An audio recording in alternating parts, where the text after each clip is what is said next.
শুভ সন্ধ্যা দর্শক বন্ধুরা। এই মুহূর্তে সবজির বাজারে আসলেই আমাদের সকলের কাছেই যেন একটা ভয়ের পরিস্থিতি তৈরি হয়ে গিয়েছে, কারণ অগ্নিমূল্য এই মুহূর্তে সবজির। বর্ষা একটা অন্যতম কারণ রয়েছে সবজির মূল্য বৃদ্ধির জন্য, যদিও এটা ক্রেতা যারা রয়েছেন ক্রেতারা সেই কথাই বলছেন সবজির দামের এ কারণে মূল্য বৃদ্ধি হচ্ছে। এই মুহূর্তে আমরা ঠিক একটি যে সবজির দোকানের সামনে দাঁড়িয়ে রয়েছি, একবার কথা বলবো এই দাদার সঙ্গে যে কোন সবজি তারা কত দামে এই মুহূর্তে বিক্রি করছেন। এই মুহূর্তে পটল কত টাকা কেজি চলছে? 60 টাকা কিলো। 60 টাকা কিলো পটল। তো এটা মানে এক সপ্তাহের মধ্যে বেড়েছে? এটা এক সপ্তাহের মধ্যে বেড়ে গেছে, 2-4 দিন হলো বেড়ে গেছে দামটা। 2-4 দিন হলো বেড়েছে। সবগুলো সবজিরই কি দাম বেড়েছে? হ্যাঁ, দাম বেড়েছে। আর কোন সবজির দাম বেড়েছে? ঢেঁড়স কত হয়েছে? ঢেঁড়স 50 টাকা কিলো, 60 টাকা কিলো এখন। 50 থেকে 60 টাকা। আর অন্য সবজি যেমন গাজর রয়েছে? গাজর 80 টাকা কিলো, টমেটো 80 টাকা কিলো।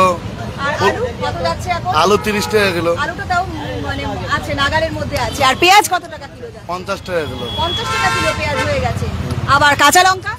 কাঁচা লঙ্কা 120 টাকা কিলো। তো এত দাম বৃদ্ধি হয়েছে বলে কেন মনে হচ্ছে আপনার? এই বৃষ্টির কারণে হচ্ছে, এখন বেড়ে গেছে। ঠিক আছে, কারণে বৃদ্ধি হচ্ছে বলে আপনার মনে হচ্ছে। আপনার নাম? বিশ্ব। তো এই মুহূর্তে আমরা যে সবজির দোকানের সামনে দাঁড়িয়ে আছি, আর কেন আজকে এই সবজির দাম আমি এই দাদাকে জিজ্ঞাসা করলাম তারও একটা কারণ রয়েছে, এবং সেই কারণটি হলো মুখ্যমন্ত্রী মমতা বন্দ্যোপাধ্যায়ের একটি জরুরি বৈঠক হয়েছে, এবং সেই জরুরি বৈঠকে একটি গুরুত্বপূর্ণ সিদ্ধান্ত তিনি গ্রহণ করেছেন।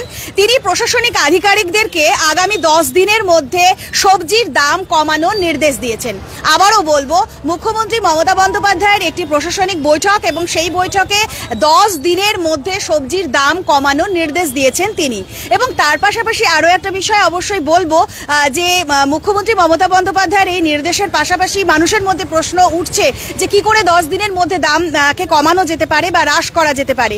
এবং এই ব্যাপারে কিন্তু মুখ্যমন্ত্রী আরো কড়া নির্দেশ রয়েছে। বিভিন্ন বাজারগুলোতে, বিশেষ করে কলকাতার বিভিন্ন বাজারগুলোতে যে বিশেষ টাস্ক ফোর্স রয়েছে বা বিশেষ কমিটি রয়েছে, তারা যেন সেই বাজার পরিদর্শন করে এবং দামকে যাতে নিয়ন্ত্রণ করা যায় সে ব্যাপারে কিন্তু তারা গুরুত্বপূর্ণ নির্দেশ তার রয়েছে। তবে এই যে টাস্ক ফোর্সের যে বাজারকে দামের জন্য যাতে হ্রাস পায়, সে জায়গায় যাতে কমিটি এটা তৈরি করবেন বা কমিটি যাতে পরিদর্শন করবে সেই সমস্ত বাজার, সেটা শহর শিলিগুড়ি বা উত্তরবঙ্গের বিভিন্ন বাজারগুলোতেও নিশ্চয়ই হবে, এটাই আশা করা যায়। কারণ রাজ্যের মুখ্যমন্ত্রী যখন এটা নির্দেশ দিয়েছেন সেটা নিশ্চয়ই সমগ্র রাজ্যের জন্যই হবে।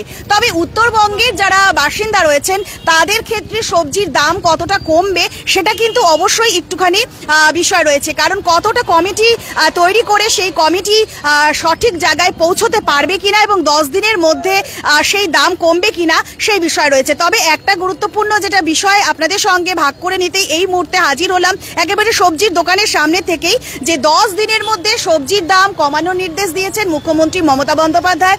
তার পাশাপাশি তিনি বলেছেন আমাদের রাজ্যে আলু পেঁয়াজের যোগানকে আগে কমপ্লিট করে, আলু পেঁয়াজের যোগানকে আগে বা চাহিদা যেটা রয়েছে সেই চাহিদাকে পরিপূর্ণ করার পরেই যাতে অন্য রাজ্যে যায় সেই বিষয়টিও কিন্তু দেখার কথা বলা হয়েছে। তার পাশাপাশি যাতে হিমঘরে কেউ আলু বা ইত্যাদি অন্য সবজি যাতে আটকে রাখতে না পারে, বিশেষ করে আলু, সেই বিষয়টিও কিন্তু দেখার নির্দেশ মুখ্যমন্ত্রী মমতা বন্দ্যোপাধ্যায়ের তরফে রয়েছে। তো এই মুহূর্তে যে সবজির দামের কথা আপনাদেরকে বললাম, যেটা উনিও বললেন যে অনেকগুলোরই দাম বেড়েছে, যেমন আমি একটু আগে পটলের কথা জিজ্ঞাসা করলাম, পটল 60 টাকা কেজি বললেন, তাই তো? 60 টাকা কেজি পটল হয়ে গিয়েছে। আচ্ছা, এই যে দাম, এটা কি প্রত্যেক বর্ষায় তো এরকম দাম বৃদ্ধি হয়? প্রতি বর্ষাতে দাম বেড়ে যায়, এবারটা বেশি বেড়ে গেছে। এবারে বেশি বেড়েছে। আপনারা পাইকারি হিসেবে যখন আনছেন তখন কিরকম আনছেন? 45 টাকা 40 টাকা নিয়ে আসি, 60 টাকা বিক্রি করি। আচ্ছা, আপনারা 45 টাকা 40 টাকা নিয়ে আসছেন পাইকারি। আচ্ছা, তো যেটা পাইকারি বাজারে সেখানেও তিনি যেটা জানালেন আমাদেরকে এক সবজি বিক্রেতা, যে দাম কিন্তু বৃদ্ধি পেয়েছে। আর এই দাম বৃদ্ধি যেহেতু আমাদের সাধারণ মানুষের একেবারে ধরাছোঁয়ার বাইরে চলে যাচ্ছে, আর এই তথ্য বা এই রিপোর্ট মুখ্যমন্ত্রীর কাছে পৌঁছতেই আজ কিন্তু তড়িঘড়ি তিনি একটি বিশেষ বৈঠক করেছেন। এবং যদি বলা যায় নবান্নে সেই বৈঠক অনুষ্ঠিত হয়েছে, সেই বৈঠকে মুখ্যমন্ত্রী মমতা বন্দ্যোপাধ্যায় যেমন ছিলেন, তার পাশাপাশি সংশ্লিষ্ট দপ্তরের আধিকারিকরাও ছিলেন।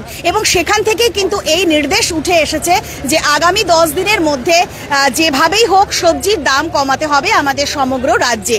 কলকাতার বিভিন্ন বাজারগুলোতে এই সবজির যে দাম বৃদ্ধি পেয়েছে সেটা কেন বৃদ্ধি পেয়েছে এবং সেটাকে নিয়ন্ত্রণে আনার জন্য যে বিশেষ কমিটি, সেই কমিটি সেই বাজারগুলো পরিদর্শন করবে। তবে উত্তরবঙ্গের যে বিভিন্ন বাজারগুলো রয়েছে বা ছোট ছোট বাজারও যেগুলো রয়েছে সেগুলো কতটা সেখানে দাম নিয়ন্ত্রণ হবে বা হ্রাস পাবে বা তা নিয়ন্ত্রণ করতে কমিটি কতটা পরিদর্শন করবে সেটা অবশ্যই সময় বলবে। তবে মুখ্যমন্ত্রীর এই নির্দেশের পরে কিন্তু সত্যি সাধারণ মানুষের মধ্যে হয়তো একটু আশার আলো অবশ্যই আমরা দেখতে পাচ্ছি, কারণ তিনি শুধুমাত্র দামের বিষয় বলেনি, আরও একটি বিষয় বলেছেন যে সীমানায় যে যাতে নজরদারি বাড়ানো হয়, অর্থাৎ সীমানা দিয়ে অন্য রাজ্যে চলে যাচ্ছে কিনা আলু, পেঁয়াজ ইত্যাদি, সেই বিষয়টিও যাতে দেখা হয়। অর্থাৎ সমগ্র বিষয়কে নজরদারি রেখে যাতে মধ্যবিত্তের নাগালে সবজির দামকে আনা যায় সেই বিষয়টি কিন্তু তিনি আজ কড়াকড়ি নির্দেশ দিয়েছেন নবান্ন থেকে। তো সবজির একটা দোকানের সামনে থেকেই আপনাদের হাজির হলাম এবং দামের কথাও আপনাদেরকে আমরা সরাসরি জানালাম, কারণ সত্যি দাম বেড়েছে সেটা সবজি বিক্রেতা তিনিও কিন্তু স্বীকার করে নিলেন। তবে দাম কত দিনের মধ্যে, কারণ মুখ্যমন্ত্রীর নির্দেশের পরে কত দিনের মধ্যে এই সবজির দাম আমাদের নাগালের মধ্যে আসবে সেটা কিন্তু অবশ্যই সময় বলবে। তবে এই গুরুত্বপূর্ণ তথ্য নিয়ে আপনাদের সঙ্গে হাজির ছিলাম আমি সৌমি, আমার সহযোগী শুভম। আবারও নানান আপডেট নিয়ে নিশ্চয়ই হাজির থাকছি। ধন্যবাদ।